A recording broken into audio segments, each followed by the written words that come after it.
बिस्मिल्लाहिर्रहमानिर्रहीम।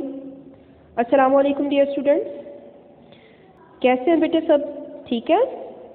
हाँ जी, कल हमने बेटे अपना यूनिट नंबर 11 द एनवायरनमेंट जो है उसकी रीडिंग की थी आप सब बच्चों ने घर में खुद से रीडिंग? वेरी गुड बेटे। हाँ जी, कल जो हमने बातें पढ़ी थी उसमें हमने मज़ीद आर्ट्स के बारे में पढ़ा था। सबसे पहले हमारे पास था रीयूज़, फिर रीयूज़ एंड देन रिसाइकल, ठीक है। और इसके अलावा हमने नेचुरल रिसोर्सेज के बारे में पढ़ा था कि हमें उनका जो है वो लुक आफ्टर करनी है और उनको ज़ाया होने से बचाना है। उसके बाद हमने फॉरेस्ट के बारे में पढ़ा था। फॉरेस्ट किसे कहते हैं? हाँ जी, ऐसा लैंड एरिया जहाँ पर बहुत ज़्यादा ट्रीज़ होते हैं उसको हम फॉरेस्ट कहते हैं, ठीक है। और फॉरेस्ट में बहुत ज़्यादा चूँकि ट्रीज़ होती हैं तो इन ट्रीज़ से हमें बहुत ज़्यादा फ़वाइद हासिल होते हैं। हमें उससे फूड मिलता है, हमें ऑक्सीजन मिलती है, वुड ट्रीज से हमें हासिल होता है। और फिर बाज़ औक़ात ऐसा होता है कि डीफॉरेस्टेशन स्टार्ट हो जाती है। डीफॉरेस्टेशन किसे कहते हैं? बिल्कुल, फॉरेस्ट को ख़त्म करना, ट्रीज़ को कट डाउन कर देना, तो इसको डिफॉरेस्टेशन कहते हैं। और इसके नतीजे में जो है वो हमारा इन्वायरमेंट जो है वो गंदा हो जाता है और बहुत सारी प्रॉब्लम्स जो है वो क्रिएट हो जाती हैं, ठीक है।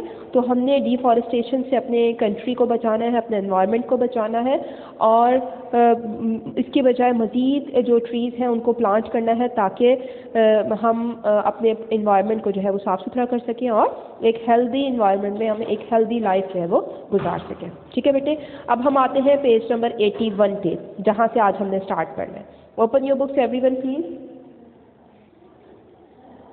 पेज नंबर 81, ठीक है। यहाँ से देखिए, the problem caused by deforestation is shown in the picture below।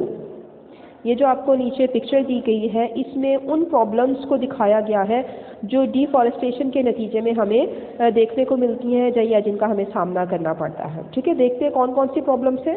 Talk about it, इसके बारे में हमने बात करनी है। सबसे पहले देखें, यहाँ पर जो है वो आपको गंदी एयर नज़र आ रही है, धुआं सा उठता हुआ नज़र आ रहा है।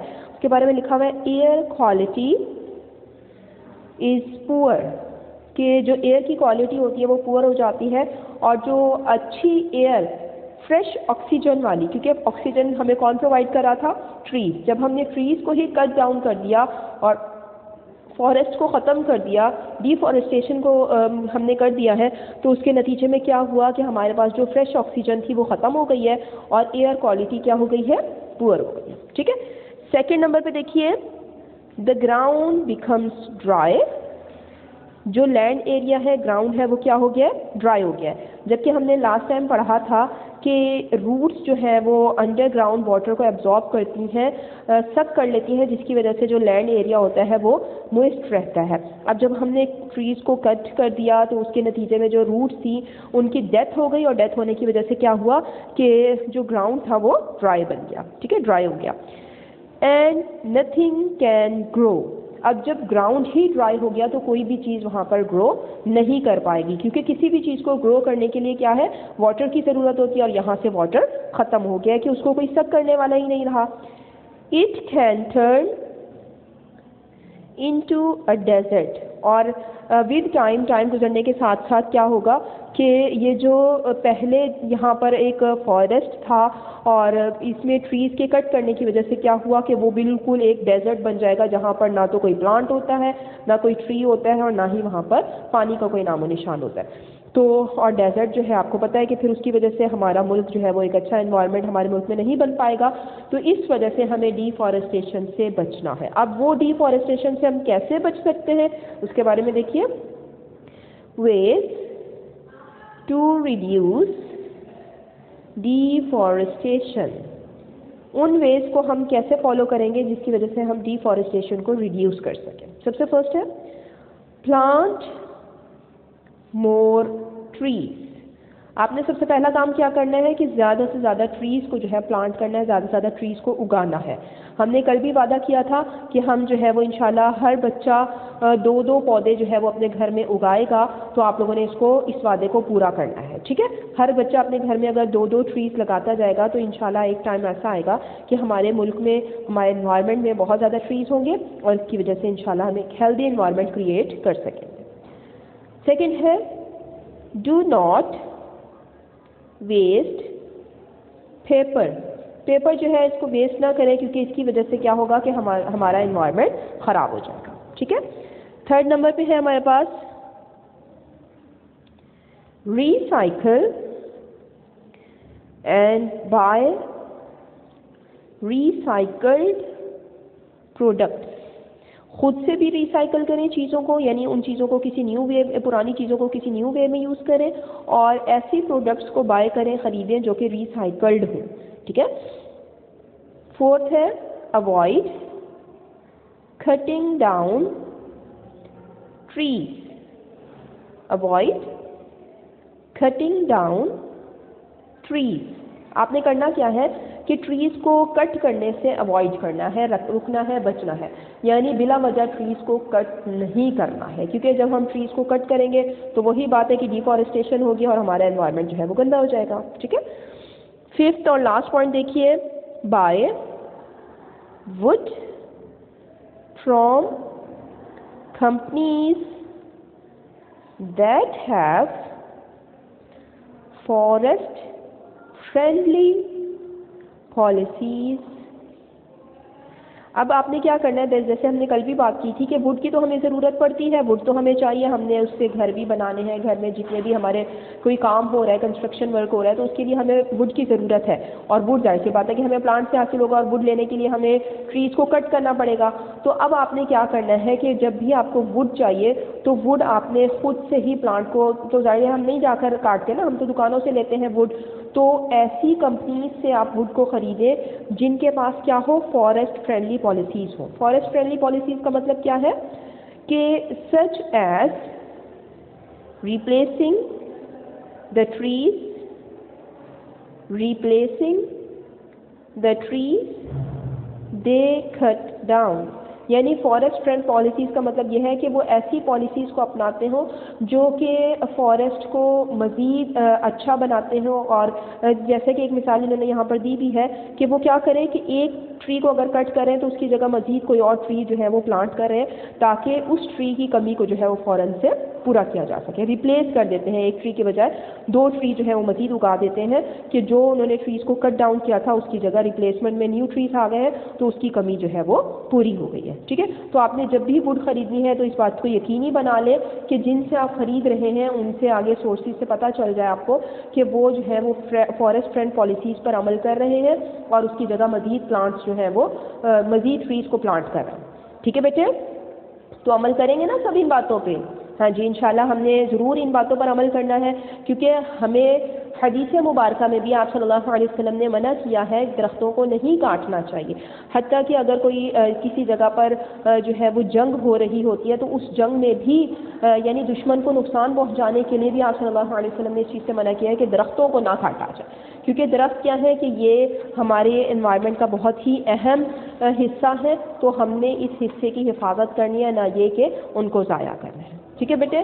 तो हम सब मिलजुल कर एक साफ़ सुथरा पाकिस्तान बनाएंगे और साफ़ सुथरा पाकिस्तान ही हमारी अच्छी ज़िंदगी का ज़ामिन है, ठीक है बेटे। बहुत ही अच्छा ये यूनिट था, आप सब ने इस पर अमल करना है। अब हम एक्सरसाइज की तरफ चलते हैं। सबसे पहले हम कॉन्सेप्ट चेक कर लेते हैं। देखिए आपके पास है अनस्क्रैम्बल दीज वर्ड्स। अब आपको कुछ वर्ड्स दिए हुए, उनको आपने अनस्क्रैम्बल करके लिखना है, यानी उनकी स्पेलिंग्स जो है वो उन्होंने आगे पीछे करके दी हैं, आपने सही स्पेल उसकी राइट करनी है।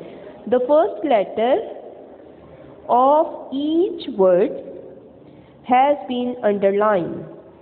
फर्स्ट लेटर को उन्होंने अंडरलाइन कर लिया है, आपने उस लेटर की हेल्प से पूरा वर्ड बनाना है, ठीक है।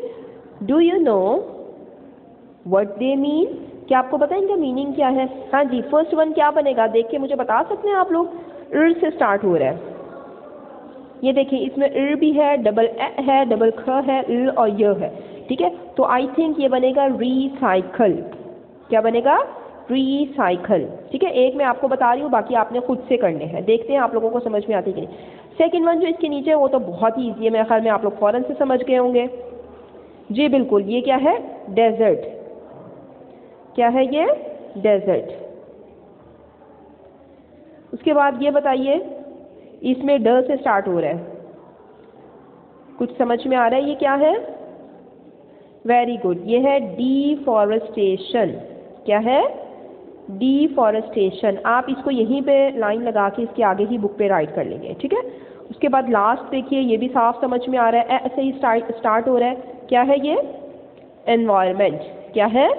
एनवायरमेंट। ठीक है, आपने क्या करना है, यहाँ पर सिंपल एक लाइन लगानी है, हर वर्ड के आगे एक एक लाइन लगानी है और उसके बाद उसके सही स्पेल जो है वो वहाँ पर राइट कर लेना है। ठीक है बेटे, अब नेक्स्ट पेज पर आइए। ओके जी, पेज नंबर 82 पे है हमारे पास एक्सरसाइज। देखिए, क्वेश्चन नंबर 1 है चूज द करेक्ट आंसर। इसमें फर्स्ट है हमारे पास, which of these is not a natural resource. आपने बताना है कि कौन सा ऑप्शन ऐसा है जो कि नेचुरल रिसोर्स नहीं है। फर्स्ट ऑप्शन है आपके पास प्लांट्स, सेकंड पे है वाटर, थर्ड पे है विंड और लास्ट है व्हील्स। हाँ जी, बताइए कौन सा जो है वो नेचुरल रिसोर्स नहीं है। प्लांट्स नेचुरल रिसोर्स है? बिल्कुल है। वाटर है? जी हाँ, नेचुरल है, अल्लाह ताला की तरफ से हमें दिया गया है। विंड, हवा, ये भी हमें अल्लाह ताला की तरफ से दी गई है। व्हील्स जो है बेटे, ये नेचुरल रिसोर्स नहीं है, आपने इसको टिक कर लेना है। ठीक है, उसके बाद सेकेंड नंबर देखिए, how many trees did Pakistan pledge to plant by August 2018। हाँ जी, अगस्त 2018 में कितने ट्रीज जो है प्लांट करने का वादा किया गया था? अभी हमने इसमें भी रीडिंग में पढ़ा था 1.4 मिलियन। फर्स्ट ऑप्शन आपका ठीक है, आपने इसको टिक कर लेना। थर्ड है, which of these animals is in danger of becoming extinct. कौन सा एनिमल ऐसा है जो एक्सटिंक्ट होता जा रहा है, नापेद होता जा रहा है, ख़त्म होता जा रहा है? लाइन, पांडा, कैट, हॉर्स। लाइन भी नहीं है, कैट भी नहीं है, हॉर्स भी नहीं है, बल्कि पांडा है, तो आपने पांडा जो है उसको टिक कर लेना। फोर्थ है, which of these is a natural resource. कौन सा नेचुरल रिसोर्स है? कोल, क्लॉथ, प्लास्टिक या ब्रिक्स? हाँ जी, क्लॉथ हम खुद से बनाते हैं, प्लास्टिक भी खुद से बनता है, ब्रिक्स भी हम खुद बनाते हैं। तो जो कोल है, कोयला, ये अल्लाह ताला की तरफ से ज़मीन के अंदर से निकलता है, इसलिए आपने इसको टिक करना है। उसके बाद है, which of the following is not a way to reduce the amount we threw away. कौन सा वे नहीं है अमाउंट कम करने का, किन चीज़ की, मतलब फेंकने वाली चीज़ों की अमाउंट कम करने का कौन सा तरीका सही नहीं है? Buy things you do not need, ऐसी चीज़ों को आप खरीदें जिनकी आपको ज़रूरत ही नहीं है। Use clothes instead of paper as napkins and to clean things. Avoid disposable items. Buy things that will last for a long time. जो लास्ट वाले तीन ऑप्शन हैं, ये तीनों बिल्कुल ठीक है। फर्स्ट वाला ऑप्शन ऐसा है कि जो वे नहीं है रिड्यूस करने का, चीज़ों को फेंकने वाली, तो इसलिए आपने फर्स्ट ऑप्शन जो है उसको टिक कर लेना है। ठीक है बेटे, आज हमने अपनी रीडिंग भी जो है वो कंप्लीट कर ली है और बुक एक्सरसाइज भी कंप्लीट कर ली है। अब हम आते हैं अपने नोटबुक के वर्क की तरफ। Open your book, notebooks now. Okay बेटे, आपने इस तरह अपनी नोटबुक का पेज जो है वो रेडी कर लेना है। डेट राइट करनी है, डे राइट करना है, क्लासेस राइट करना है। उसके बाद यहाँ पे हम राइट करेंगे यूनिट नंबर, कौन सा यूनिट नंबर है हमारा? 11। और नेम क्या है इसका? Environment.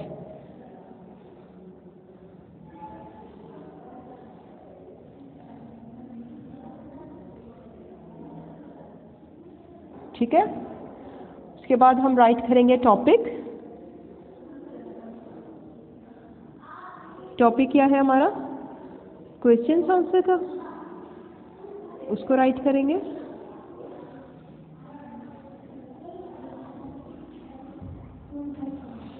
Questions answers.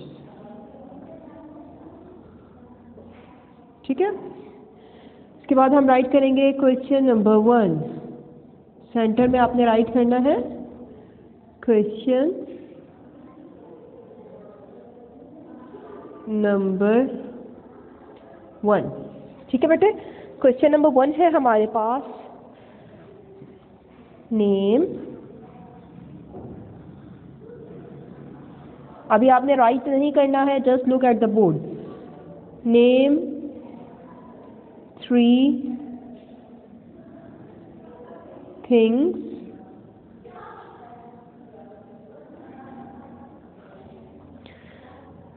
that spoil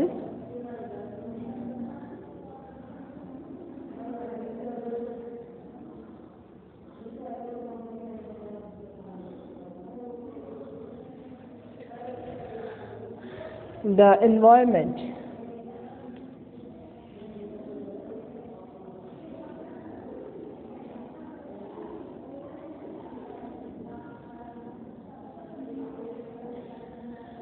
ठीक है बेटे, क्वेश्चन क्या है हमारे पास, एक दफा रीड कर लेते हैं इसको।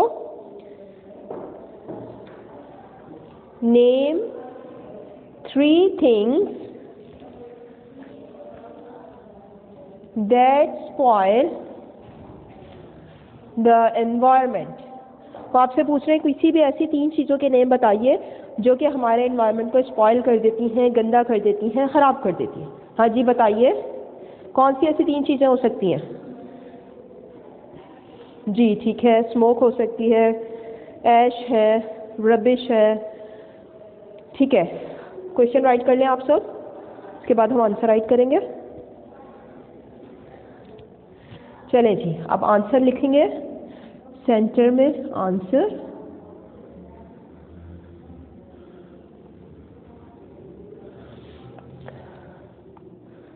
जस्ट हमने 3 चीज़ों के नेम राइट कर देने हैं। ठीक है, smoke, ash and rubbish.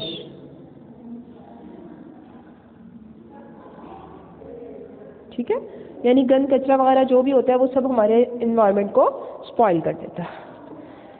Read करें मेरे साथ, स्मोक, ऐश एंड रबिश। दोबारा से रीड कर लें, smoke, ash and rubbish. End में आपने फुल स्टॉप लगाना है। ठीक है, एक दफ़ा फिर देख लीजिए, स्मोक, ऐश एंड रबिश। अच्छा सा बेटा, अच्छी राइटिंग में अपनी नोटबुक पे ये राइट कर लें। शाबाश सब स्टूडेंट्स।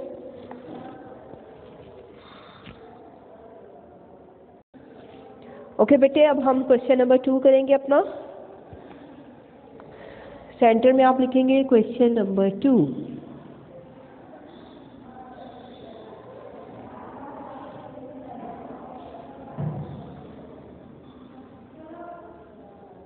ठीक है,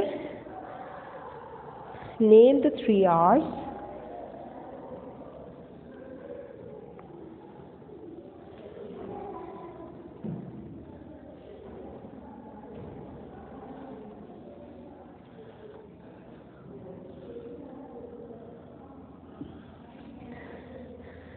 what could happen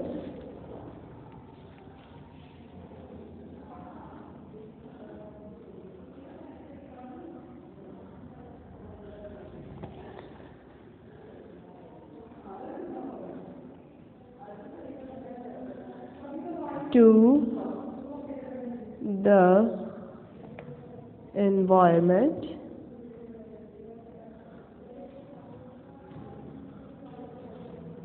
if we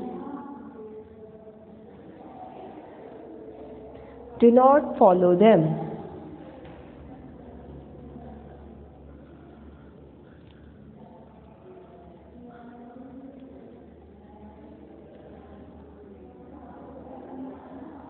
जी आगे क्वेश्चन मार्क। क्वेश्चन है आपका,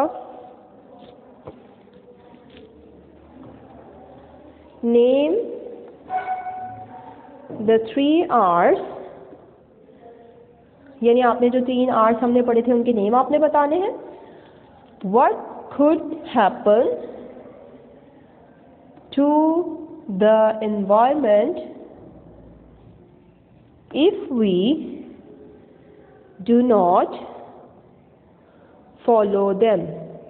अगर जो 3 आर्ट्स थे अगर हम उनको फॉलो नहीं करेंगे तो क्या होगा हमारे इन्वायरमेंट में? हमारा इन्वायरमेंट क्या सही रह सकेगा, गंदा हो जाएगा, क्या होगा? हाँ जी बताइए। बिल्कुल, अगर हम थ्री आर्स जो थे उनको फॉलो नहीं करेंगे तो हमारा इन्वायरमेंट गंदा हो जाएगा। ठीक है बेटे, क्वेश्चन राइट कर लें सर, उसके बाद हम आंसर लिखेंगे। जी आप सब ने राइट कर लिया होगा। अब हम आंसर पे आते हैं। आंसर है, सबसे पहले हम इस पार्ट का आंसर लिखेंगे। आपके इस क्वेश्चन के 2 पार्ट्स हैं। फर्स्ट पार्ट जो है नेम द 3 आर्ट्स का है। ठीक है, तो हम 3 आर्ट्स के नेम लिखेंगे। The 3 R's are reduce,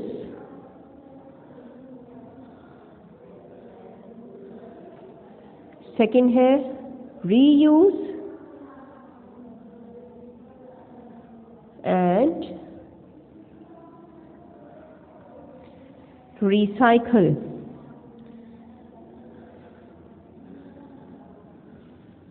ठीक है, ये फर्स्ट जो हमारा पार्ट था क्वेश्चन नंबर 2 का उसका आंसर हो गया। सेकंड पार्ट क्या है? What could happen to the environment if we do not follow them. अब हम इसका आंसर लिखेंगे। इफ वी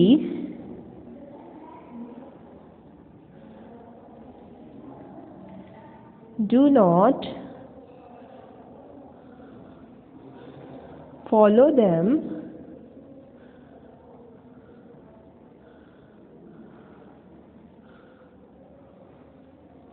our environment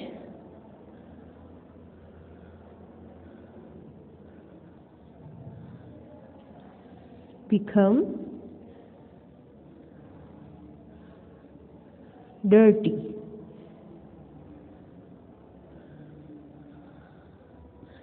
ठीक है बेटे, चलें आंसर देखें एक दफ़ा दोबारा सब। The 3 R's are reduce, reuse and recycle। If we do not follow them, our environment become dirty। एक दफ़ा फिर से देखिए। The 3 R's are reduce, reuse and recycle। If we do not follow them, our environment become dirty। अगर हम इनको follow नहीं करेंगे तो हमारा एनवायरनमेंट क्या होगा?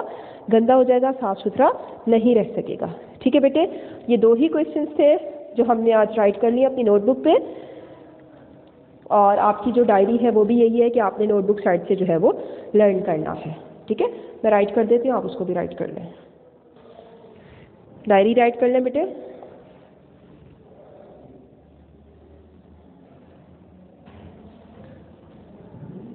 Learn unit number 11 notebook side. ठीक है, और इसको अच्छे से आपने विद स्पेल जो है वो लर्न कर लेना है। ठीक है बेटे, ये आज हमारा आज का लेक्चर था। और आज जो है वो हमारा मैथ जनवरी का सिलेबस भी कंप्लीट हो गया है। आपने अब इन दोनों यूनिट्स को जो है यूनिट नंबर 10 भी और 11 इन दोनों को बहुत अच्छे से याद कर लेना है और इसकी जो है वो रिटन प्रैक्टिस भी करनी है। ठीक है बेटे, टेक केयर, अल्लाह हाफिज़।